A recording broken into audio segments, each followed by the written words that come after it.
नमस्कार प्यारे बच्चों। और ठीक है साहब? अच्छा। और क्या हो रहा है? हिंदी का जो पाठ 7वां पाठ चल रहा है ना, मातृभूमि का मान, बराबर, उसका अभी तक 2 भाग हो चुका है। आज हम लोग 2 भाग में 3 दृश्य देखे हैं। जो एकांकी है ना, एकांकी का 4था दृश्य जो है उसको हम लोग देखेंगे। उसमें देखेंगे कि जो महाराणा लाखा हैं और जो राव हेमू से जो बदला लेने के लिए महाराणा लाखा जो है प्रतिज्ञा किए। क्या प्रतिज्ञा किए? कि एक नकली दुर्ग बनाया जाए, किसका? बूंदी का, और उस दुर्ग पर हमको जो है फतह करना है, बराबर ना? तो इसके साथ साथ प्यारे बच्चों देखते हैं कि जो वीर सिंह थे वो सैनिक किसके थे? महाराणा लाखा के, माने मेवाड़ के। लेकिन वो अपने सैनिकों के साथ, लेकिन थे बूंदी के, वो अपने सैनिक के साथ जाते हैं कहाँ? नकली बूंदी प्रवेश करते हैं और बोलते हैं कि नकली युद्ध होगा। लेकिन जब लाखा की सेना वहां जाती है अभय सिंह के साथ, सेनापति जो है, तो उसके अंदर कौन मिलता है? वीर सिंह और उसके कुछ साथी, मुट्ठी भर के साथी थे। और वो जब युद्ध करने लगे तो ये भूल गए। उन्होंने कहा कि हमारी मातृभूमि है बूंदी, क्योंकि वो बूंदी रहने वाले थे और सैनिक कहाँ थे? मेवाड़ के। तो वो लोग जो है, जो वहाँ सैनिक थे वीर सिंह के साथी, वो लड़ते लड़ते जो शहीद हो गए अपनी मातृभूमि के कारण। लेकिन जो है हार वो नहीं माने। लाखा जो है अपना प्रतिज्ञा पूरी की, वहाँ झंडा फहराए, लेकिन उनको बाद में क्या हुआ? बहुत पश्चाताप हुआ। कोई काम हमको प्रेम से करना चाहिए, बराबर? प्रेम से कोई भी काम कर सकते हो। तो प्यारे बच्चों, आज मैं 4था दृश्य आप लोगों को पाठ्य पुस्तक पढ़ाऊंगा, और उसके साथ साथ जो है ब्लैक बोर्ड पर जो दिया गया है इसका शब्दार्थ है, आकलन है, ये सब आपको बताऊंगा। आइए चलते हम लोग देखते हैं पाठ्य पुस्तक को। तो प्यारे बच्चों, हम लोग देखते हैं 4था दृश्य पट परिवर्तन। स्थान क्या है? बूंदी के नकली दुर्ग का बंद द्वार। महाराणा लाखा और अभय सिंह का प्रवेश, दोनों का प्रवेश होता है कहाँ पर? जो बूंदी का नकली दुर्ग है। अब यहाँ कौन बोल रहे हैं? कि महाराणा, क्या बोलते हैं महाराणा? कि सूर्य डूबने को आया, सूर्य डूबने को आया, यानी सूर्य अस्त होने को आया है। यह कैसी लज्जा की बात है कि हमारी सेना बूंदी के नकली दुर्ग पर अपना झंडा स्थापित करने में सफलता प्राप्त नहीं कर सकी। वीर सिंह और उसके मुट्ठी भर साथी अभी तक वीरता पूर्वक लड़ रहे हैं। उसने कहा कि यह बड़े ही लज्जा की बात है। कौन कहा? जो मेवाड़ के राजा थे महाराणा लाखा। उसने कहा कि बूंदी के नकली दुर्ग पर अपना झंडा हम स्थापित नहीं कर सके, क्योंकि वहां पर वीर सिंह और उनके कुछ लोग, मुट्ठी भर लोग, अभी तक वीरता पूर्वक लड़ रहे हैं। अभय सिंह: हाँ महाराणा, हम तो समझते थे कि घड़ी 2 घड़ी में खेल खत्म हो जाएगा, लेकिन हमें छूछे वारों का मुकाबला करने के बजाय अचूक निशानों का सामना करना पड़ा। अभय सिंह ने कहा, तो मैं तो यही सोचा था कि 2 घड़ी में जो है खेल जो है समाप्त हो जाएगा, लेकिन हमें छूछे माने क्या होता है? खाली हाथ मुकाबला करने के बजाय अचूक निशानों का सामना करना पड़ा। क्योंकि जो वीर सिंह थे अपने साथ, क्योंकि वीर सिंह प्यारे बच्चे बूंदी के थे, कहाँ के? हड़ाओं के वंश के बूंदी के थे। लेकिन सैनिक कहाँ थे? वो मेवाड़ के थे। लेकिन जब जो है महाराणा लाखा जो है नकली दुर्ग बनवाए और बोले इस बूंदी के नकली दुर्ग पर जो है विजय पताका फहराना है, तो वीर सिंह उसके साथी गए, तो उनके अंदर मातृभूमि की भावना जागी और वो लोग लड़ाई करने लगे। बोले अब तक जब तक हड़ाओ वंश का एक भी व्यक्ति रहेगा, हमारी बूंदी की जो है जमीन पर कब्जा नहीं कर सकता है। यह भी अच्छा हुआ कि हमारे इस खेल में भी कुछ वास्तविकता आ गई। यदि मैं बिना कुछ पराक्रम दिखाए ही दुर्ग पर अपना झंडा फहराने का अवसर मिल जाता तो मुझे जरा भी संतोष न होता। और सच पूछो तो मुझे वीर सिंह की वीरता देखकर बड़ी प्रसन्नता हुई है। मैं चाहता था कि ऐसे वीर के प्राणों की किसी प्रकार रक्षा हो पाती। उसने कहा कि कौन कहा? लाखा, महाराणा लाखा। उसने कहा कि हमें वास्तविकता आ गई कि हमें कुछ यहाँ पराक्रम दिखाना पड़ा, अपनी बहादुरी को दिखाना पड़ा। अगर हम लोग जो है झंडा फहरा लेते तो उतना संतोष नहीं होता। हम लोग लड़ करके झंडा फहरा रहे हैं, लेकिन वीर सिंह की वीरता देखकर वो क्या हो गए? प्रसन्न हो गए। ये अपने मातृभूमि के लिए लड़ रहा है वो। मैं चाहता था कि ऐसे वीर के प्राणों को किसी प्रकार रक्षा हो पाती।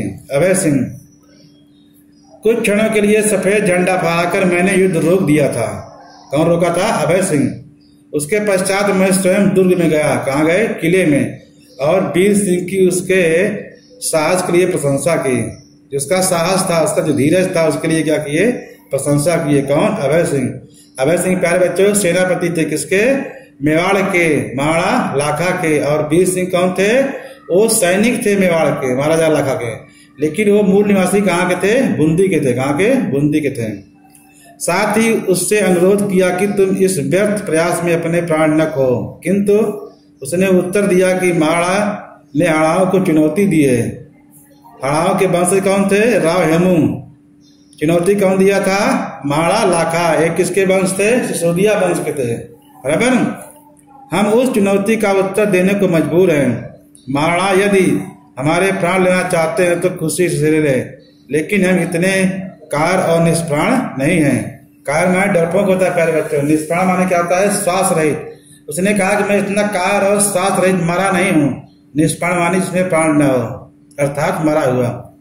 अपनी आंखों से बूंदी का अपमान होते देख मेवाड़ में जब तक एक भी हाड़ा है, नकली बूंदी पर भी बूंदी की पताका फहराएगी। उसने कहा जब तक मेरे शरीर में प्राण है तब तक इस नकली बूंदी पर ही बूंदी का पताका जो है फहराएगा। कोई इस पर फतह नहीं कर सकता है। महाराणा, निश्चय ही इन वीरों की जन्मभूमि के प्रति आदर भाव सराहनीय है। यह मैं जानता हूं कि इन लोगों के प्राणों की रक्षा करने का कोई उपाय नहीं है। इतने बहुमूल्य प्राण लेकर भी मुझे प्रतिज्ञा पूरी करनी पड़ेगी। धन्य है ऐसे वीर, धन्य है वह माँ जिसने ऐसे वीर पुत्र को जन्म दिया। धन्य है वह भूमि जहाँ पर ऐसे सिंह पैदा हुए। कौन कह रहा है? महाराणा लाखा। उन्होंने कहा कि धन्य है, इतने बहुमूल्य प्राण लेकर भी मुझे प्रतिज्ञा पूरी करनी पड़ेगी। धन्य है ऐसे वीर और धन्य उनकी जननी यानी माँ जो ऐसे वीर पुत्र को जन्म दिया है। और धन्य है वह भूमि जहाँ पर ऐसे सिंह पैदा हुए, जहाँ ऐसे शेर पैदा हुए। जोर का धमाका और प्रकाश होता है। प्यारे बच्चों, जोर से आवाज आती है, उसके बाद क्या होता है? प्रकाश होता है। प्रवेश किसका होता है? महाराणा। अरे देखो अभय सिंह, गोले के वार से वीर सिंह के प्राण पखेरु उड़ गए। प्राण पखेरु उड़ माने क्या होता है? मर जाना। बूंदी के मतवाले सिपाही सदा के लिए सो गए। जाओ दुर्ग पर मेवाड़ की पताका फहराओ और वीर सिंह के शव को आदर के साथ यहाँ ले आओ। कौन कहा? महाराणा जी। अब किसको कहे? अभय सिंह को। अभय सिंह का प्रस्थान होता है। उसके बाद क्या होता है?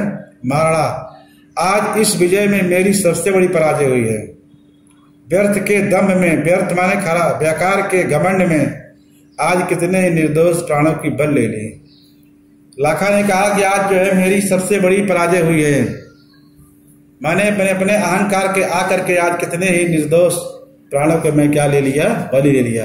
अपने अहंकार में आ गए थे। अपने जो प्रतिज्ञा किए थे कि मैं जो है इस बूंदी के किले में ससैन्य प्रवेश करूंगा, क्योंकि जो हाड़ा वंश के राजा थे राव हेमू, ये इनकी बात को स्वीकार नहीं कर रहे थे। इनकी बात यह थी प्यारे बच्चों कि लाखा ने कहा आप सब लोग हमारे अंडर में रहिए और राजपूत एकता जो है बनाई जाए, लेकिन उसको स्वीकार नहीं किए राव हेमू। उन्होंने कहा कि प्रेम से जो हम लोग रह सकते हैं, लेकिन शक्ति के बल से हम लोग आपके साथ नहीं रह सकते हैं। इसलिए उन्होंने प्रतिज्ञा किया था कि मैं जब तक उस बूंदी के दुर्ग पर झंडा नहीं फहराऊंगा अपना, तब तक मैं अन्न नहीं ग्रहण करूंगा। चाड़ी का प्रवेश होता है प्यारे बच्चों। चाड़ी माने गायिका थी। क्या कहती हो? महाराणा, अब तो आपकी आत्मा को शांति मिल गई होगी। अब तो अपने सिर के कलंक का टीका धो लिया। यह देखिए बूंदी के दुर्ग पर मेवाड़ के सेनापति विजय पताका फहरा रहे हैं। गायिका आती है चाड़ी और कहती है आपके आत्मा को अब तो शांति मिल गई है, क्योंकि आप जो प्रतिज्ञा किए थे, आपके सिर पे जो कलंक लगा था, जो काला धब्बा था, वो टीका क्या हो गया है? मिट गया है। यह देखिए बूंदी के दुर्ग पर मेवाड़ के सेनापति विजय का पताका फहरा रहे हैं। महाराणा, चाड़ी क्यों पश्चाताप से विकल प्राणों को तुम और दुखी करती हो? वीर सिंह की वीरता ने मेरे हृदय के द्वार खोल दिए हैं, मेरी आंखों पर से पर्दा हटा दिया है। महाराणा लाखा कहते हैं कि हे चाणी, पश्चाताप के विकल प्राणों, विकल माने क्या होता है, व्याकुल प्राणों को तुम और दुखी करती हो, क्योंकि वीर सिंह ने जो वीरता से लड़ा वह मेरे हृदय के द्वार को खोल दिया। उसकी लड़ाई को देखकर मेरा हृदय जो है एकदम मंत्रमुग्ध हो गया है और मेरी आंखों पर से पर्दा हटा दिया है। बराबर। चाणी कहती है तो क्या महाराणा अब भी मेवाड़ और बूंदों को हृदय मिलाने का कोई रास्ता नहीं निकल सकता? क्या अब भी मेवाड़ और बूंदी के हृदय मिलाने का, दोनों की एकता करने का कोई और रास्ता नहीं निकल सकता है? तो वीर सिंह के शव के साथ अभय सिंह का प्रवेश। प्यारे बच्चों, इसके बीच में वीर सिंह के साथ जो है अभय सिंह का क्या होता है, प्रवेश होता है वीर सिंह के शव को लेकर के। तो माने लाश मरा हुआ।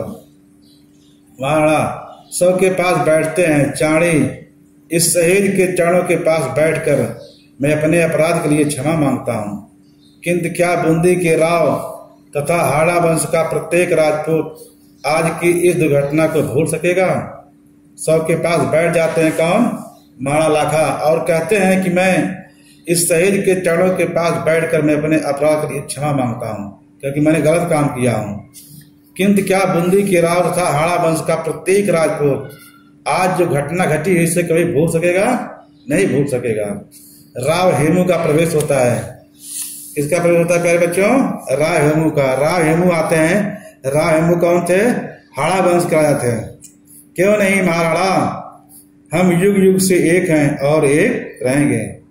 राव हेमू कहते हैं कि हे महाराणा, हम लोग युग युग से एक हैं और हमेशा रहेंगे। आपको यह जानने की आवश्यकता थी, राजपूतों में न कोई राजा है और न कोई महाराजा, सब देश जात और वंश की मान रक्षा के लिए प्राण देने वाले सैनिक हैं।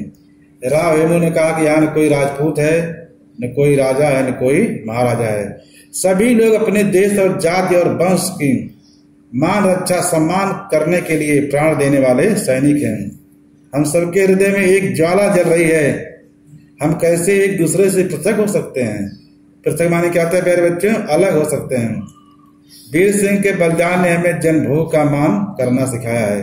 वीर सिंह जो काम किया है, अपनी मातृभूमि की रक्षा करते हुए अपने प्राण को न्यौछावर कर दिया, वह वीर हमको जो है अपनी जन्मभूमि को मान माने अभिमान करना सिखाया, कैसे अपनी जन्मभूमि की रक्षा करनी चाहिए। तो प्यारे बच्चों, राव हेमू आते हैं, सारी बातें होती हैं और महाराणा जो लाखा है बहुत जो है वो लज्जित होते हैं। महाराणा, निश्चय ही महाराज, हम संपूर्ण राजपूत जात की ओर से इस अमर आत्मा के आगे अपना मस्तक झुकाएं। सभी लोग जो कहते हैं जो हम संपूर्ण राजपूत जात के लोग हैं, इस अमर आत्मा, इसके आत्मा के सामने, अमर वीर सिंह की आत्मा के सामने अपना मस्तक झुकाएं। प्यारे बच्चों, सब बैठकर वीर सिंह के शव के आगे झुकते हैं। इसके बाद पर्दा गिरता है ना, माने पट्टा चेप हो जाता है। इस एकांकी से मालूम पड़ता है प्यारे बच्चों कि हमको प्रेम से कोई काम करना चाहिए। यदि महाराणा लाखा जो है प्रेम से प्रस्ताव राव हेमू के पास भेजे होते तो निश्चित तौर पर दोनों जो है पूरे राजपूत इकट्ठा हो जाते हैं, लेकिन अपने शक्ति के बल से अपने आप को जो है राजा मानते थे, इसके लिए उन्होंने स्वीकार नहीं किया। कौन? राव हेमू। और जो इनके ही शासक जो थे, जो महाराणा लाखा के शासक वीर सिंह थे, वो बूंदी के थे और वो जाकर के बूंदी की जो है मान के लिए अपने प्राण को त्याग दिए, लेकिन उस किले में लड़ते रहे, नकली दुर्ग में लड़ते रहे। भले नकली दुर्ग था लेकिन लड़ाई वो करते रहे। इसलिए हमें अपनी मातृभूमि की रक्षा करनी चाहिए और अपनी मातृभूमि के लिए देखिए हमारे बहुत सारे वीर प्राणों को न्यौछावर कर देते हैं, चाहे वो सीमा हो चाहे सीमा के अंदर हो। सीमाओं देखिए बहुत सारे लोग शहीद होते रहते हैं, क्यों? अपने मातृभूमि रक्षा करने के लिए। देश में जब लोग प्यारे बच्चे सोते हैं तो हमारे सैनिक क्या होते हो? जागते हैं। इससे हमको एक प्रेरणा मिलनी चाहिए। हमको अपने जो है जहां पर हो, अपना चाहे घर हो चाहे विद्यालय हो, उसकी रक्षा हम सबकी जिम्मेदारी है। तो प्यारे बच्चों, यह एकांकी जो है इसके 4 दृश्य थे, हम लोग चारों दृश्य को देखें, बराबर। और आप लोग इसको जब पढ़ेंगे एक बार और आप लोग पूरा समझ में आ जाएगा ये क्या कहानी है। इसके साथ हम लोग चलते हैं शाम पर, देखते हैं वहां पर क्या क्या किया गया आप लोगों को। आज का पाठ का मातृभूमि का मान भाग 3। चौथा दृश्य प्यारे बच्चों, यहाँ देखिएगा, सूर्य डूबने को आया, डैश डैश बूंदी की पताका ही फहराएगी। ये शब्दार्थ है। अच्युत माने सटीक, चुनचे माने खाली, यहाँ क्या दिया है, चुनचे माने खाली, छूछे। मुकाबला माने सामना, पराक्रम वीरता, दुर्ग किला, निष्प्राण श्वास रहित मरा हुआ। पताका माने क्या होता है, झंडा।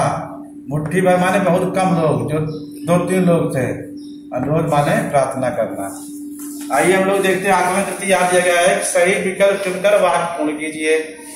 यहाँ दिया है, वीर सिंह और उसके मुट्ठी भर साथी अभी तक कैसे लड़ रहे हैं, वीरता पूर्वक लड़ रहे हैं। यहाँ क्या आएगा, वीरता पूर्वक, जैसे हम लोग पढ़े इसके बारे में ने। कुछ क्षणों के लिए सफेद झंडा फहराकर मैंने युद्ध रोक दिया था। कौन रोका था, अभय सिंह ने। यहाँ आएगा, मैंने युद्ध रोक दिया था। अब एक कारण यहाँ लिखना आप लोगों को है कि महाराणा लाखा लज्जित हुए। क्यों हुए, इसका उत्तर क्या है कि महाराणा लाखा लज्जित हुए कि उनकी सेना बूंदी के नकली किले पर अपना झंडा स्थापित करने में सफलता नहीं प्राप्त कर सके। वीर सिंह और उसके मुट्ठी भर साथी अभी तक वीरता पूर्वक लड़ रहे हैं। यह जो है उनका जो है कारण था लज्जित होने का, किसका, महाराणा लाखा का। ये अभी तक जो है वीर सिंह के मुट्ठी भर साथी जो है लड़ रहे हैं, लेकिन हम लोग उसका जो अभी तक उस पर अपना झंडा नहीं फहरा पाए। निम्नलिखित शब्द समूह के लिए एक शब्द लिखिए। जैसे दिया है, देश की सीमाओं की रक्षा करने वाला कौन होता है, सैनिक, जवान। कीर्ति गान करने वाली यानी गायिका, चाणी। चाणी क्या थी, गायिका थी, बराबर। अब यहाँ पर बच्चों दिया गया है कि संधि है, आप लोगों को संधि बता दिया गया है। निम्नलिखित शब्दों का संधि विच्छेद कर संधि के प्रकार लिखो। संधि को बता दिया गया, कक्षा 9th में सब संधि पढ़ा दी गई है।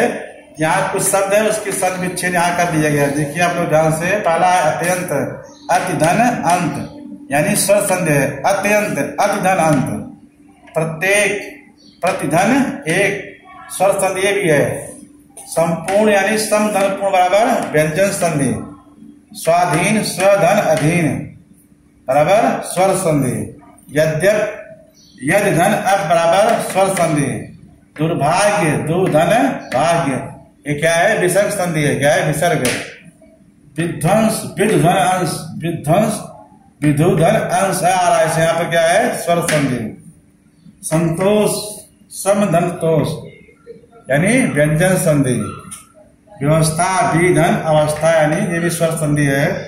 उन्नत, उत धन नत, माने ये व्यंजन संधि है। तो प्यारे बच्चों, ये संधि है, इसको आप लोग देख लीजिएगा, और बहुत महत्वपूर्ण संधि है। संधि की परिभाषा बताया गया आप लोगों को, सारे व्याकरण पढ़ा दिए गए हैं। आप लोग जो है संधि और जितने भी समास हैं सब देखिए, और साथ साथ जो अपना जो है काम करिए। तो यहाँ कुछ मुहावरे जगह दे दिए आप लोग। निम्नलिखित मुहावरों के अर्थ लिखकर वाक्य प्रयोग कीजिए। जैसे नंबर 1 दिया है, मिट्टी में मिला देना, यानी नष्ट कर देना। कहते तुम्हें मिट्टी मिला दूंगा, यानी नष्ट कर देना। वाक्य कैसे बनेगा, भारतीय सेना ने शत्रु सेना के बंकरों पर हमला करके उन्हें मिट्टी में मिला दिया। दूसरा है, प्राणों की बलि देना, प्राण न्यौछावर करना। वाक्य है, सीमाओं के प्रहरी सीमाओं की रक्षा करते समय अपने प्राणों की भी बलि दे देते हैं। फूला न समाना, अत्यंत खुश होना। वाक्य, बेटी की सफलता का समाचार सुनकर प्रत्येक माँ फूली नहीं समाती, यानी ये हमारा जो है मुहावरा था। तो प्यारे बच्चों, आप सभी लोग ये जो पार्ट पूरा हो गया है, मातृभूमि का मान 7 पार्ट कंप्लीट हो गया है। इसके जो आकलन कृति भाग 1, भाग 2, भाग 3 भाग है, इसको आप लोग देखिए और घर काम करके भेजिए। कुछ बच्चे, 1-2 बच्चे जो कर रहे हैं हिंदी काम बराबर, बाकी ऐसे ना बहुत सारे बच्चे जो काम नहीं कर रहे हैं। ऐसा मत करिए, आप लोग भेजिए बराबर। शुक्रवार शनिवार समय होता है, आप लोग अपने ग्रुप में डालिए और उसको हम लोग चेक करेंगे बराबर। क्या समस्या आप लोग लिखिए उसमें, ऐसे में। इसी के साथ ये पाठ पूरा होता है और अपनी वाणी को विराम देता हूँ। जय हिंद।